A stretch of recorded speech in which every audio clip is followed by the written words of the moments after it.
तक एक डिकेड बाद इन्वायरमेंट बदल जाता है, सोच बदल जाती है, माहौल बदल जाता है। तो जब तक यूथ नहीं आएगा प्रोफेशन में तो नई चीज़ों की जानकारी नहीं होगी, नए विचार नहीं पता चलेंगे और ये नए लोगों को आने ही नहीं देना चाह रहे। तो अगर पेपर लीक हो गया तो बीजेपी तो बिजी थी ना वहाँ पर, उद्धव ठाकरे और शिवसेना को तोड़वाने में। उद्धव ठाकरे और उसकी अभी एक फोटो वायरल हुई, हाँ, दोनों मिलने वाले। किसकी जिम्मेदारी है लीक रोकना या लीक ना होने देना? मैं पूछ रहा हूँ, बीजेपी कहीं भी बिजी हो, ये किसकी जिम्मेदारी है? और अगर तुम्हारी सरकार के रहते लीक हो रहे हैं पेपर तो कौन रिस्पॉन्सिबिलिटी लेगा?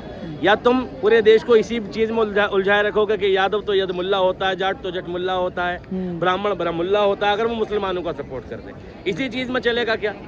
या तुम कितने पुराने हो, तुम्हारे वंशावली कितनी पुरानी है, तुम कितने शूरवीर थे, इसी में चलेगा? भाई आज दुनिया के जितने भी विकसित देश हैं उन्होंने शिक्षा को अपनाया है। शिक्षित राष्ट्र के बिना विकसित राष्ट्र की परिकल्पना की ही नहीं जा सकती।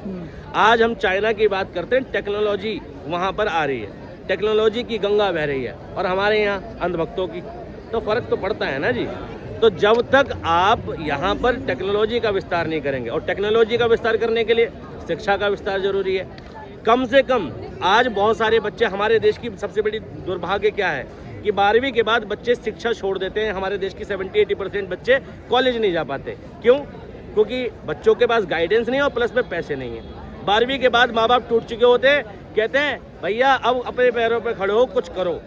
ये स्थिति है मिडिल क्लास की कि 12वीं के बाद माँ बाप बच्चे का साथ छोड़ने लगते हैं। तो उसमें 10-20% माँ बाप ऐसे हैं जो कहते हैं चल बेटा कॉलेज जा, और भाई कॉलेज जाने के बाद जब ग्रेजुएशन कंप्लीट होती है तो सारे माँ बाप साथ छोड़ देते हैं। 1-2% जो अपर क्लास बच जाती है, जिन पे पैसा है, वो कहते हैं पढ़ता रहे जब तक पढ़ना है, वो अमीरों के बच्चे हैं, लेकिन 12वीं के बाद छोड़ देते हैं। तो इस देश में कम से कम लोग कहते हैं 12वीं में पढ़ाई खत्म हो गई, शुरू होती है 12वीं के बाद, क्योंकि 12वीं के बाद आप जो करोगे उस पर निर्भर करता है कि आप 30-35 साल किससे कमा के खाओगे। आपने लॉ किया तो लॉ से कमा के खाओगे, इंजीनियरिंग की तो इंजीनियरिंग से खाओगे। तो 12वीं के बाद शिक्षा शुरू होती है और उसका बंटाधार कर दिया गवर्नमेंट ने।